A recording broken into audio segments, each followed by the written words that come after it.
জিহাদের ময়দানের মধ্যে যাও, জিহাদের ময়দানের মধ্যে যাও, ইসলাম ঠিক রাখার জন্য, আমল ঠিক রাখার জন্য, দিন ঠিক রাখার জন্য জিহাদের ময়দানের মধ্যে যাও। আল্লাহ পাক রব্বুল আলামিনের পক্ষ থেকে এটাও একটা ফরজ। ও বান্দা, যখন দেখবা ইসলামের উপরে আঘাত চলে এসেছে, দুনিয়ার কোন মানুষ ঘরের মধ্যে বসে থাকতে পারবে না। ওই বান্দা নিয়ে থাকতে হবে ইসলাম জিন্দা রাখার জন্য, ইসলাম টিকিয়ে রাখার জন্য জিহাদের ময়দানের মধ্যে যাবে। হানজালার মতন নিজের জীবনটা ইসলামের জন্য দিয়ে দেব। কথা বলেন ঠিক না নাকি? আল্লাহ রাসূল সাল্লাল্লাহু আলাইহি ওয়াসাল্লাম বারবার বলতেন, হাইয়া জিহাদ, হাইয়া জিহাদ। এই সাহাবীরা জিহাদের জন্য আসো, জিহাদের জন্য আসো, জিহাদের জন্য আসো, জিহাদের জন্য আসো। জিহাদ আল্লাহ রাব্বুল আলামিনের পক্ষ থেকে একটা ফরজ ইবাদত। জোরে বলি সুবহানাল্লাহ, আরো জোরে বলি সুবহানাল্লাহ। জিহাদ আল্লাহ রাব্বুল আলামিনের পক্ষ থেকে ফরজ একটা ইবাদত। আর দুনিয়ার মানুষ আল্লাহ রাসূল সাল্লাল্লাহু আলাইহি ওয়াসাল্লাম সাহাবীদের নিয়ে কখনো কখনো শরীয়ত অনুযায়ী একটু মজা করতেন। আল্লাহ রাসূল সাল্লাল্লাহু আলাইহি ওয়াসাল্লাম একদিন সাহাবে কেরামদেরকে নিয়ে বসে আছেন। ও সাহাবীরা বলো, আল্লাহ রাব্বুল আলামিনের দরবারে মহিলাদের কোন গুণটা আল্লাহ রাব্বুল আলামিনের দরবারে পছন্দনীয়, আল্লাহ তাআলার কাছে পছন্দনীয়? সাহাবীরা ডাকতে বলতেছেন, পয়গম্বর, আপনি এবং আপনার আল্লাহই ভালো জানে। হযরতে আলী উঠিয়া ডাকতে বলতেছেন, নবী আমার, একটু যদি অনুমতি দিতে বাড়ির মধ্যে যাইতাম। হযরতে আলী বাড়ির মধ্যে চলিয়া আলীকে সালাম দেওয়া হবে, খুলে দাও, বিবি খুলিয়া দাও। ডাকতে বলতেছেন, আমার প্রাণের স্বামী আলী, আপনাকে কেমন যেন চিন্তা দেখা যায়, টেনশনের মধ্যে পড়ে আছেন। আলী রাদিয়াল্লাহু তাআলা ডাকতে কই, বিবি, পয়গম্বর নবী মুহাম্মদ সাল্লাল্লাহু আলাইহি ওয়াসাল্লাম একটা প্রশ্ন করেছেন, জবাব দিতে পারি নাই, তোমার কাছে আসলাম, একটু যদি জবাবটা দিয়ে দিতা, উত্তরটা দিয়ে দিতা, নবী মুহাম্মদের দরবারে গিয়ে বলতাম। হযরতে ফাতেমা রাদিয়াল্লাহু তাআলা আনহা ডাকতে বলতেছেন, বলো বলো বলো, কি বলছে আমার আব্বা জান, কি বলছে আমার আব্বা জান? হযরত আলী ডাকতে বলতেছেন, শোনো শোনো শোনো শোনো, তোমার আব্বা জান বলেছে দুনিয়ার মধ্যে নারীদের সবচাইতে ভালো গুণ কোনটা, একটু যদি করে দিতে তাহলে তোমার আব্বা জানকে আমি বলতে পারতাম। ফাতেমা রাদিয়াল্লাহু তাআলা আনহা ডাকতে বলতেছেন, প্রাণের স্বামী, আল্লাহ তাআলার দরবারে মহিলাদের সবচেয়ে ভালো গুণ হচ্ছে আল্লাহ পাক রব্বুল আলামিনের জন্য খাস পর্দা করা। কথা বলেন ঠিক না বেশি?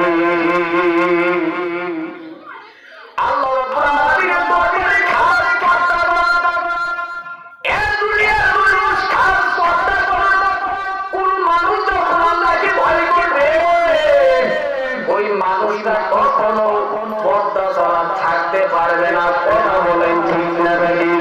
সেই জন্য আল্লাহ পাক রব্বুল আলামিন বলেন, ও বান্দারা, শুধু পর্দা করলে হবে না, হবে না, আমি আল্লাহ রাব্বুল আলামিনকে ভয় করলে হবে না, আমি আল্লাহকে ভয় করার মতন ভয় কর। আমি আল্লাহকে যখন কোন বান্দা ভয় করার মতন ভয় করবে, ওই ব্যক্তিটা জিহাদের ময়দানের মধ্যে চলে যাবে, ফরজ ইবাদত করবে, নামাজ পড়বে, রোজাও রাখবে, আবার পর্দাও করবে। কথা বলেন ঠিক না বেশি? আল্লাহ পাক রব্বুল আলামিনের দরবারে নবী মুহাম্মদ সাল্লাল্লাহু আলাইহি ওয়াসাল্লাম ডাকতে বলতেছেন, ও নারীদের সবচেয়ে দামি গুণ হচ্ছে পর্দা করা, পর্দার সহিত থাকা। হযরত আলী রাদিয়াল্লাহু তাআলা নবীর কাছে দৌড়ায়, নবীর কাছে দৌড়ায় যায়, ডাকতে বলতেছেন নবী আমার, আপনার প্রশ্নের জবাব আমি দিয়ে দেব। ডাকতে বলতেছেন বলো বলো বলো, প্রশ্নের জবাবটা বলো তো দেখি। হযরত আলী রাদিয়াল্লাহু তাআলা ডাকতে বলতেছেন ও পয়গম্বর, আমার পুরো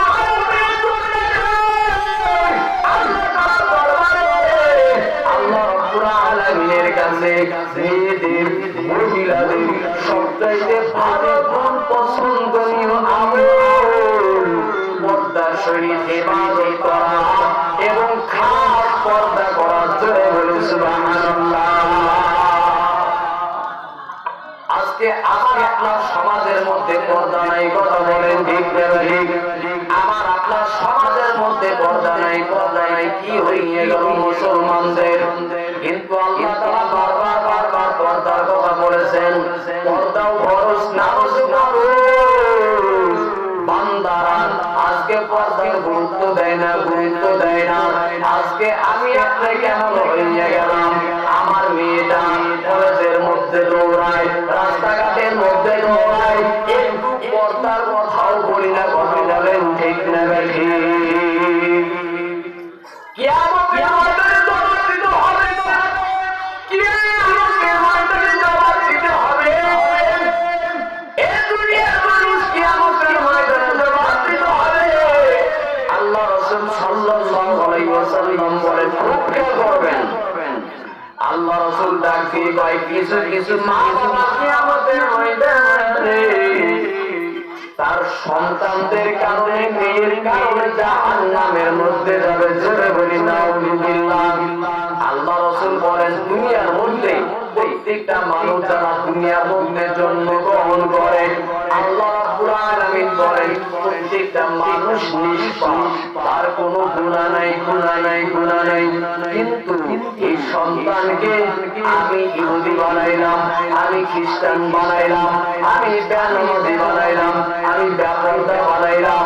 আল্লাহ রাসূল ডাক দিয়ে কয়, ও দুনিয়ার মানুষ, প্রত্যেকটা মানুষ দুনিয়ার মধ্যে জন্মগ্রহণ করে নিষ্পাপ, কিন্তু মা বাবা সন্তানকে ইহুদি বানায়, মা বাবা সন্তানকে খ্রিস্টান বানায় দেয়, মা বাবা সন্তানকে কেমন যেন নামাজের দিকে না ঠেলে দিয়ে অন্য জায়গার মধ্যে দিয়ে দেয়, মা বাবা সন্তানকে বেপরদা বানায়।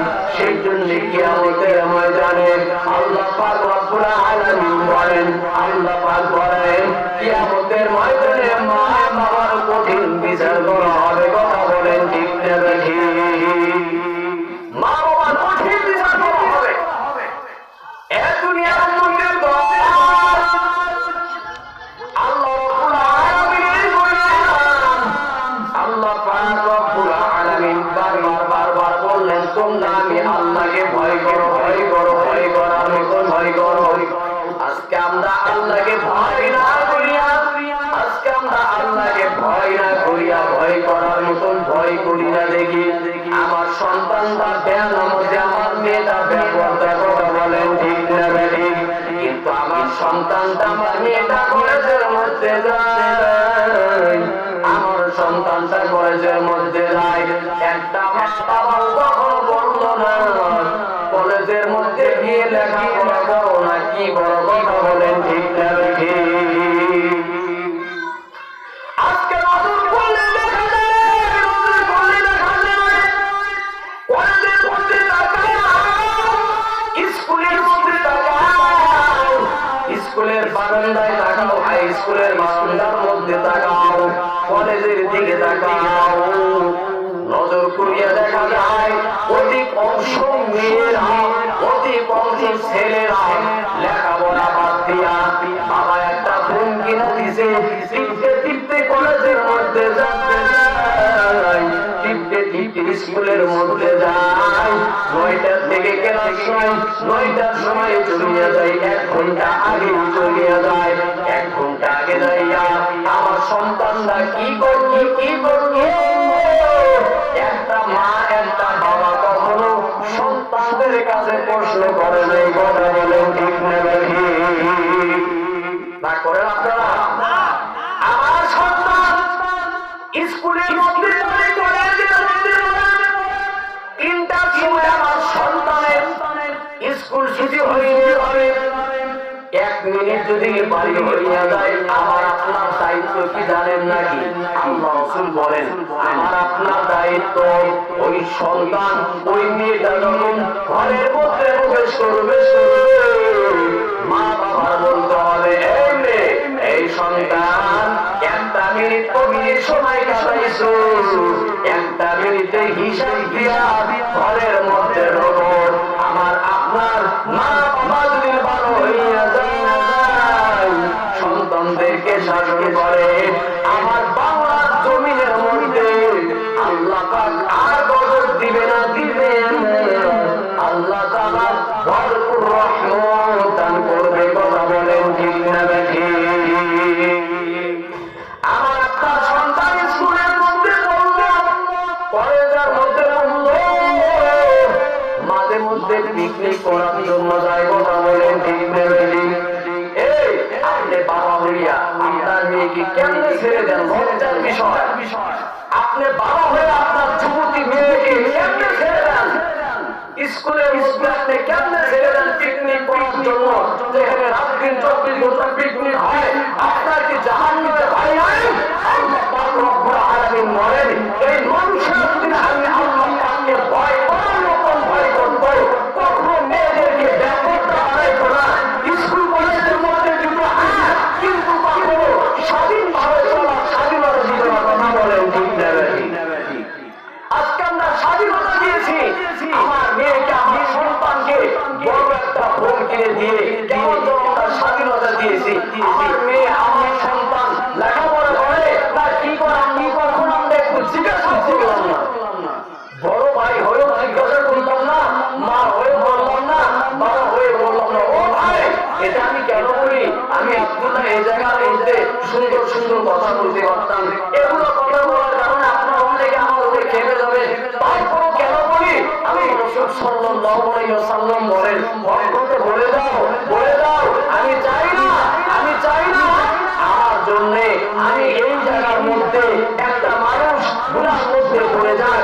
আমাদের ইচ্ছা, আমাদের এরাদা থাকবে, আমাদের টার্গেট থাকবে একটা মানুষকে জাহান্নামের আগুন থেকে ফিরে আনা। কথা বলেন ঠিক না? জাহান্নামের আগুন থেকে ফিরে আনা। ও ভাই, আমি আপনি যদি আল্লাহকে ভয় করার মতন ভয় করতাম, আমার সন্তান, আমার মেয়েটা নামাজিও হয়ে যাইত, পর্দানিশীল হয়ে যাইত। কথা বলেন ঠিক না? আল্লাহ পাক রব্বুল আলামিন আমাদেরকে বোঝার তৌফিক দান করুক। সকলে বলেন আমিন। বিশ্বাস না করলে খোঁজ নিয়ে দেখেন থানার ভিতরে, শুনতেছেন আপনারা? থানার ভিতরে খোঁজ নিয়ে দেখেন অধিকাংশ মামলা মেয়ে ছেলের মধ্যে ডিভোর্স। কথা বলেন ঠিক না? অধিকাংশ বর্তমান মামলা চলতেছে, একটাই মামলা, একটাই মামলা, স্বামী স্ত্রীর মধ্যে ডিভোর্স, ভাগাভাগি হইয়া গেছে। কারণ একটাই, আজকের বর্তমান ছেলে মেয়েরা মুরব্বীদের কথা শোনে না, মা বাবার কথা শোনে না, নিজ ইচ্ছায় দিয়ে বলে বাবাইয়া 1 মাস 2 মাস 5 মাস এক জায়গার মধ্যে থাকিয়া আর টিকতে পারে না, তখন সারাসারি হইয়া যায়। কথা বলেন ঠিক না? তখন সারাসারি হয়ে যায়। আল্লাহ পাক রব্বুল আলামিন বলেন, ও দুনিয়ার মানুষ, তোমার মেয়েটার বিরুদ্ধে পর্দানিশীল হইল, তোমার মেয়েটাকে নিজে ছেড়ে না দিতা, তখন এরকম ভাবে পালায়া বিবাহের মধ্যে যাইতো না। কথা বলেন ঠিক না? বিবাহের মধ্যে যাইতো না। অনেক মানুষ তাবিজের জন্ম আছে, হুজুর আমার মেয়ের জন্য একটু তাবিজ দাও, আমার সন্তানের জন্য একটু তাবিজ দাও, কথা শোনে না, এদিকে দৌড়াই ওদিকে দৌড়াই না।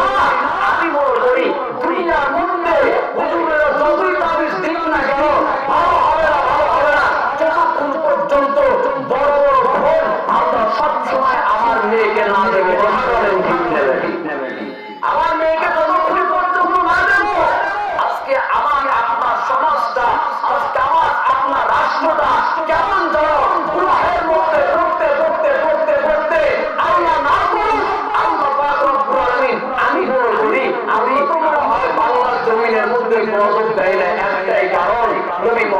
সাল্লাল্লাহু আলাইহি ওয়াসাল্লামের উম্মত হওয়ার কারণে এই বরকতেই মনে হয় আল্লাহ গজব দেয় না। কথা বলেন ঠিক যাবে।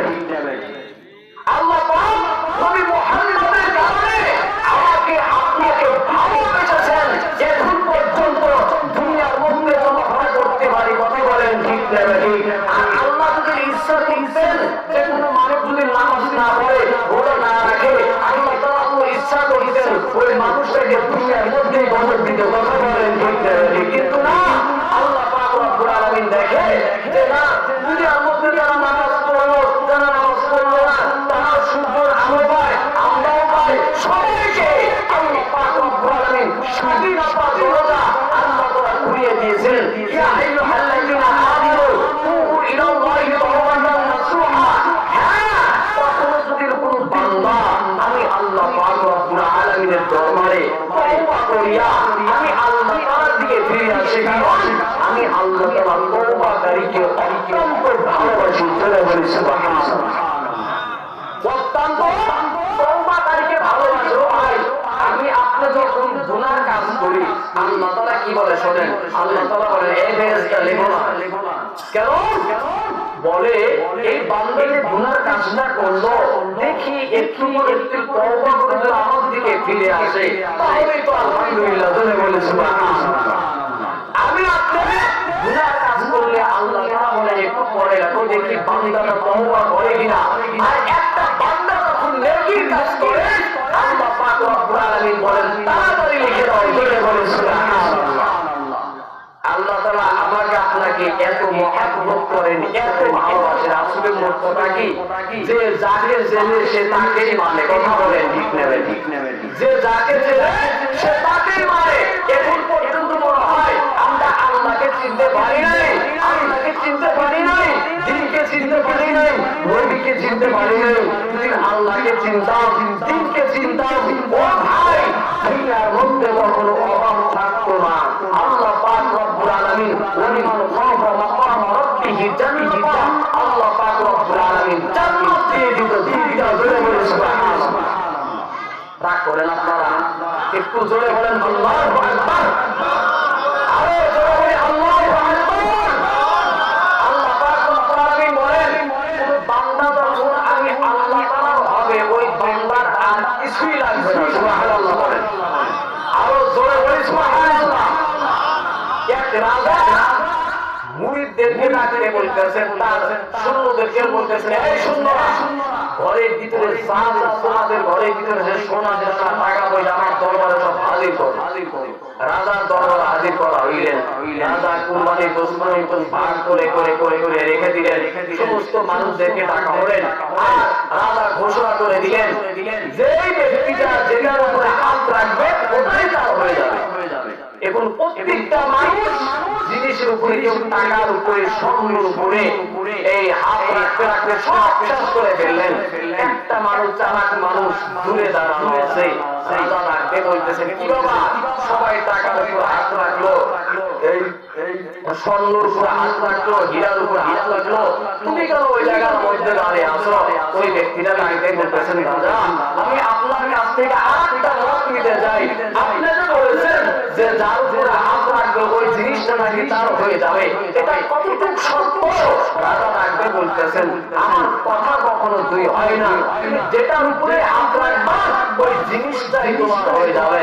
এবার রাজার কাছে আসলেন, আসার পর রাজার মাথার উপরে হাত রাখলেন। রাজা ডাকতে বলতেছে, কি ব্যাপার, প্রত্যেকটা মানুষ সোনার উপরে, টাকার উপরে হাত রাখলো, তুমি কেন আমার উপরে হাত রাখলা? তোমার মতন বোকা এই পৃথিবীর জমিনের মধ্যে নাই। মানুষ চাই টাকা, আর তুমি আমার উপরে হাত রাখলা, আমাদেরকে কে মারিবা? রাজাকে রাজা যখন এই কথা বলতেছেন, ওই ব্যক্তিটা ডাকতে বলতেছেন, রাজা, আমি পাগল হই নাই, কারণ আপনি বলেছেন যে যার উপরে হাত রাখবে ওটাই তার হয়ে যাবে। ওটা আমি স্বর্ণের উপরে হাত রাখলে কিছুদিন চলতে পারতাম, তারপরে শেষ হয়ে যাইত। আমি আপনার উপরে হাত রাখছি, রাজা যদি আমার হয়, টাকা পয়সা সব কিছুই আমার। কথা বলেন ঠিক নেবেন? রাজাই তো আমার টাকারও দরকার নাই, কিছুই দরকার নাই।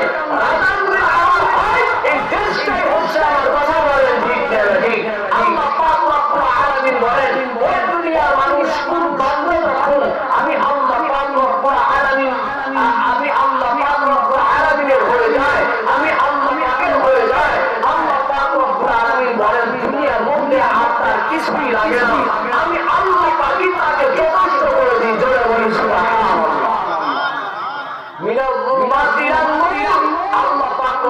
আলামিন বলেন আমি আল্লাহ তাআলা আস্তে আস্তে অন্ধকারের পথ থেকে আমি আল্লাহ তাআলা আলোর পথের দিকে নিয়ে যাই। জোরে বলি সুবহানাল্লাহ।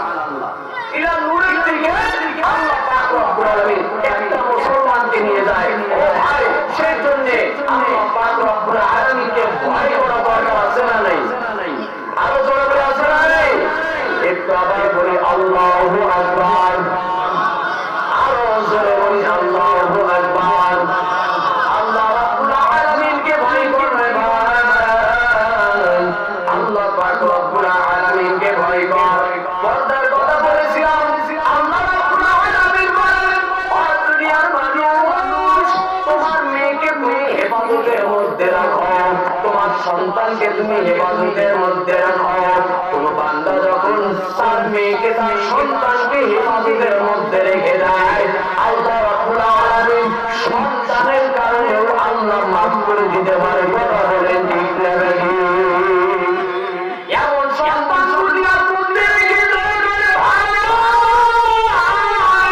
এমন সন্তান দুনিয়ার মধ্যে রাখবে না যে সন্তানটা মরণের পরে তোমার কোন উপকারে আসবে না। কথা বলেন ঠিক না বেশি? আল্লাহ রাসূল বলেন এমন সন্তান দুনিয়ার মধ্যে রাখিয়া যায় যে সন্তানটা তোমার জন্য দোয়া করবে, জান্নাত চাইবে, মাগফিরাতের দোয়া করবে, জান্নাতের দোয়া করবে। এমন সন্তান দুনিয়ার মধ্যে রাখিয়া যাও। এই দুনিয়ার মানুষ এমন সন্তান দুনিয়ার মধ্যে রাখবে না রে যুবক। এমন দুনিয়ার মধ্যে থাকবে না, এমন কাজের মধ্যে ব্যস্ত হবে না যে কাজের দ্বারা বাবার মান সম্মানটা চলে যায়, মার মান সম্মানটা চলে যায়। কথা বলেন ঠিক না বেশি? আল্লাহ পাক রব্বুল আলামিন বলেন ওই মা বাবাটাই ধন্য যেই মা বাবা তার সন্তানকে ইলমে দিয়ে শিক্ষা দেয়।